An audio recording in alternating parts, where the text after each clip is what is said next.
I am Anna Davis, whose name has been changed. My family are farmers, living on this land for generations, in the peaceful countryside near Gettysburg, Pennsylvania. This is where one of the bloodiest battles of the American Civil War took place. The fields around my house, the nearby forests, all carry a piece of history. A history stained with blood and tears. Our farmhouse is isolated, far from town. Around us are only cornfields, wheat fields, and old forests. Life here is very quiet, very simple. But that simplicity is sometimes more terrifying than noise. My parents grew up here. My grandparents also lived and farmed on this land. My siblings and I were also born and raised among these fields. Since I was a child, I've heard stories about strange things happening here, about the spirits of the soldiers who died in battle. At first, I just thought they were fairy tales to scare children. But as I grew up, I realized that those stories weren't fairy tales. They were real. Living on this historic land comes with things that not everyone can accept. Everything usually starts at night. When night falls, the silence of the countryside is broken by strange sounds. Especially on dark nights, or foggy nights, I lie on my bed, in my room, listening. At first, it's a very faint sound, like the wind whistling in my ears. But then, it gets clearer. Heavy engine sounds, the clanking of metal tracks, like tanks, even though I know there are no tanks anywhere near here. Then, that sound mixes with other noises. Footsteps, hundreds, thousands of steady footsteps, like an army marching, the clinking of metal against metal. Faint screams, whimpers, as if coming from a great distance, like the echo of a battle from the past. Sleepless nights in Gettysburg begin with these ghostly sounds. They echo from somewhere out in the fields, or from the direction of the forest. I know those are the sounds of the spirits of the soldiers who died on this land. This historic land still holds traces of the battle. And those traces are not just physical relics. They are also trapped souls. The sounds of the battle from the past weren't the only thing haunting this land at night. Along with the sound of tanks and marching footsteps, we also saw shadows. Not every night, but usually on specific nights of the week, or on special occasions, like the anniversary of the battle.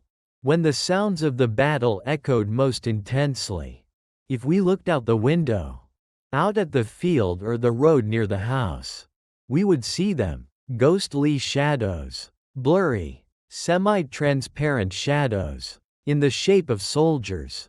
They wore old military uniforms. With hats, they didn't move quickly. They walked slowly, steadily, as if marching. Sometimes, they walked in formation, in ranks. Sometimes, they were just single figures, gliding through the corn rows or along the road. They made no sound when they moved. Only the sounds of the battle still echoed around them. The blurry shadows passed by our house weekly. At first, when I was a child, I was very scared when I saw them. I hid under the covers, not daring to look out. But as I grew up, I gradually got used to this sight. Although I still felt shivers. Their faces weren't clear, blurry, empty. Sometimes, I felt as if I saw wounds on their bodies. Bloody wounds, but not overly gory. As if they still carried the marks of the battle. They never looked towards our house. They just walked straight ahead, looking forward, as if going somewhere. As if their march had not ended. The army from the darkness, the spirits of the soldiers who died in battle, continued their march on this very land.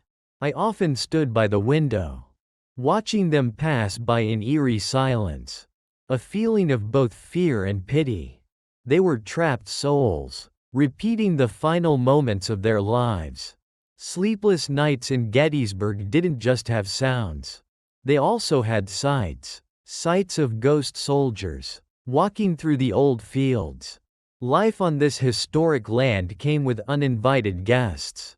Guests from the past, and they came weekly. For me and my siblings. Sleepless nights in Gettysburg, with the sounds of battle and the sight of ghost soldiers passing by, were always a terrifying experience, even though we had gotten used to it.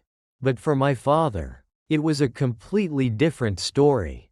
My father grew up here. He had seen and heard these things since he was very young.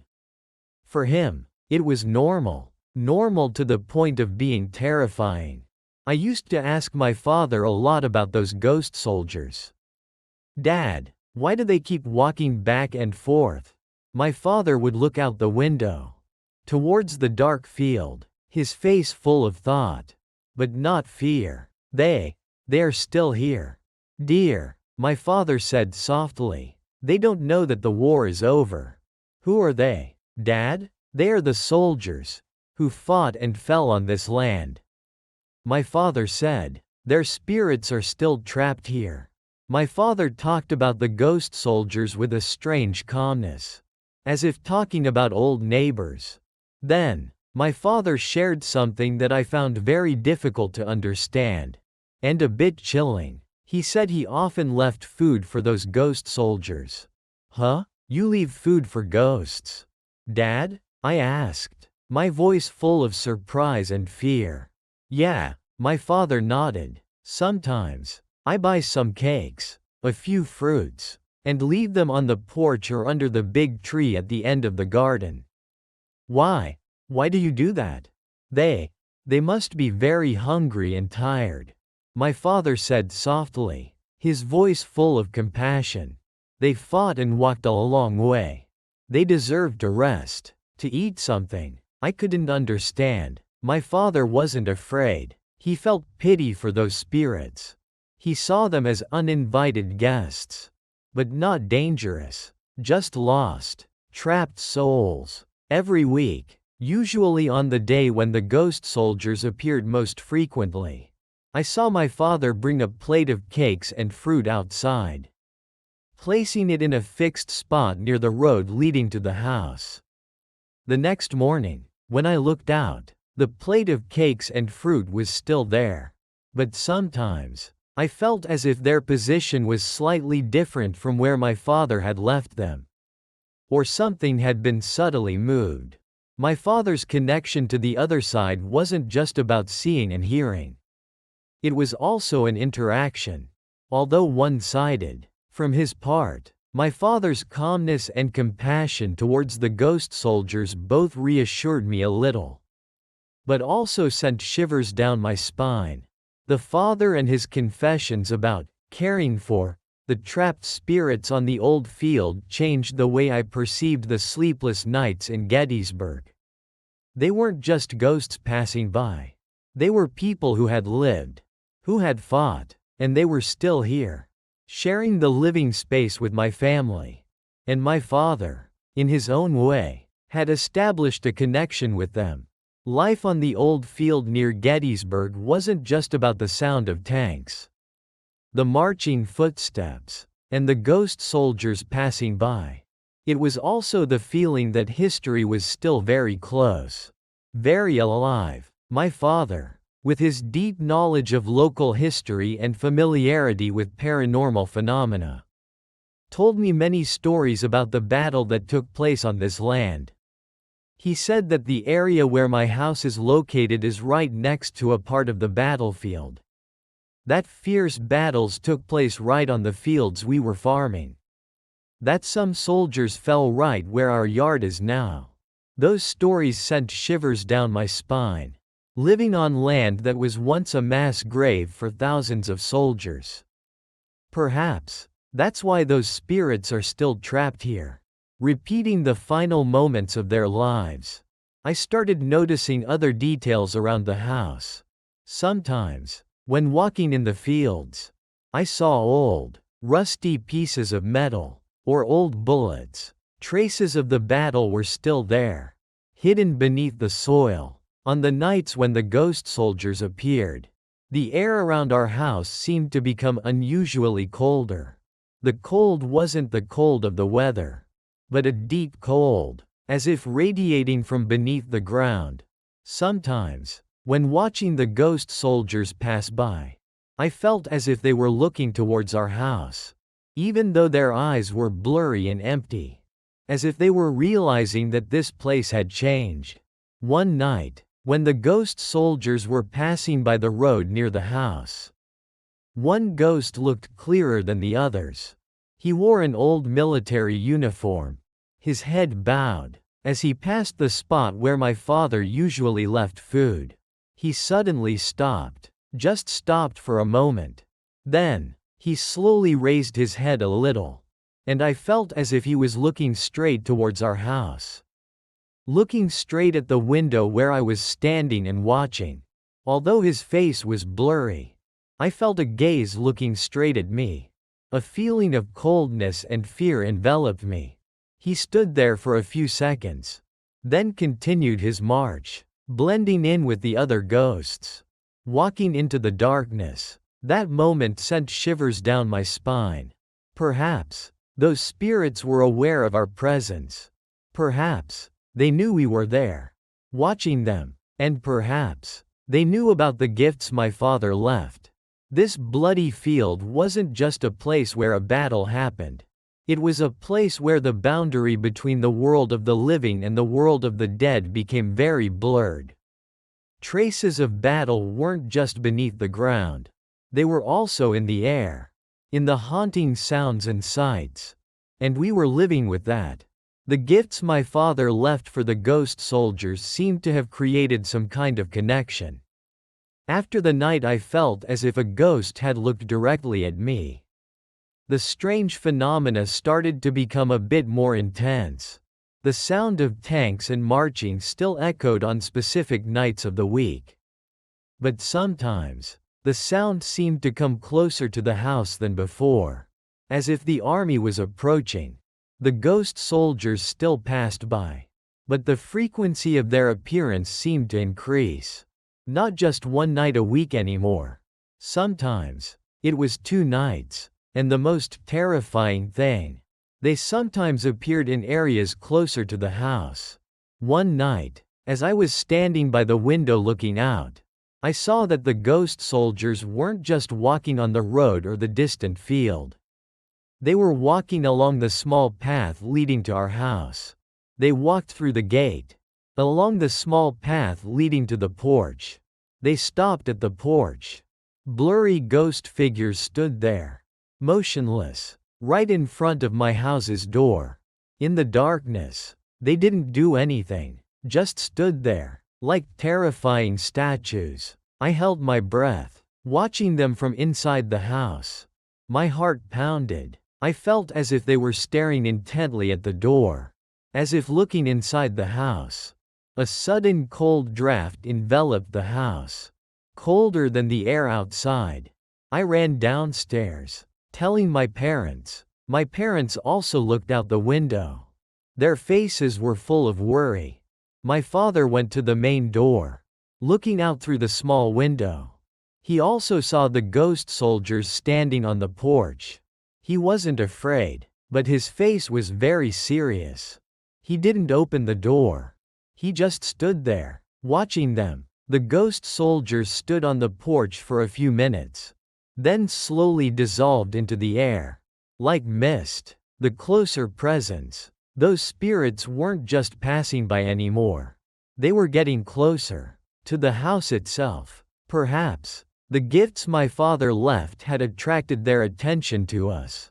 Perhaps, they wanted something else. Or perhaps, they were trying to tell us something. A warning from the other side. That something was wrong. That something more terrifying was happening. I don't know, but I knew that their presence was becoming stronger and more terrifying. Life on the old field near Gettysburg was no longer just about simplicity mixed with horror. It had become a life shared with trapped spirits. And their presence was getting closer and closer. That made me feel a deep sense of unease. My family's life on the old field near Gettysburg has become a life shared with ghost soldiers. Sleepless nights with the sounds of battle and the sight of the ghostly army passing by have become a familiar, though never less terrifying, part of our lives. Their presence got closer and closer, sometimes right up to the porch, increasing our fear. I don't know why those spirits are trapped here, why they keep repeating their march. Perhaps they're looking for something. Perhaps they cannot find peace. My father still continues his routine of leaving out cakes and fruits for them weekly. He says he feels a responsibility towards them, those who fell on this land. Sometimes, when I watch my father placing those gifts, I feel as if I am seeing something very old, very sad, a strange connection between the world of the living and the world of the dead. One night, it was the anniversary of the Battle of Gettysburg. The weather was very cold and the fog was thick. The sounds of battle echoed more intensely than ever. The sound of gunfire, artillery fire, screams, whimpers, the rumble of tank engines, the footsteps of marching, all blended together, creating a terrifying symphony of death. We sat inside the house, doors and windows tightly shut, our hearts pounding. Then, we looked out the window. The army from the darkness appeared, more numerous than ever. Hundreds, thousands of ghost soldiers, walking across the field, along the road, advancing towards our house. They no longer walked in formation. They moved chaotically, as if in battle, and they came very close to the porch. I felt as if I could see their blurry faces, their empty eyes. They didn't stop at the porch. They walked past, as if they didn't see our house. However, as they passed the spot where my father left the food, a few ghosts slightly tilted their heads, as if looking in that direction. They walked into the darkness of the forest, then gradually disappeared, along with the sounds of battle. After that night, peace returned, but we knew it was only temporary. The symphony of spirits had shown us the terrifying truth about what had happened on this land. The army still marches. The war still continues for the trapped souls. Life on the old field near Gettysburg is a life shared with history. A history that never dies. And we are the witnesses, living between the world of the living and the world of the dead. The legacy of the Battle of Gettysburg is not just historical relics. It is also the spirits that haunt this land every night. And we, the farming family living on that land, will forever live alongside the symphony of spirits. If you like real horror stories, or based on stories and mysterious places, like this, don't forget to subscribe to our channel to follow our latest videos. We will bring you more horror and haunting stories. Thank you for listening.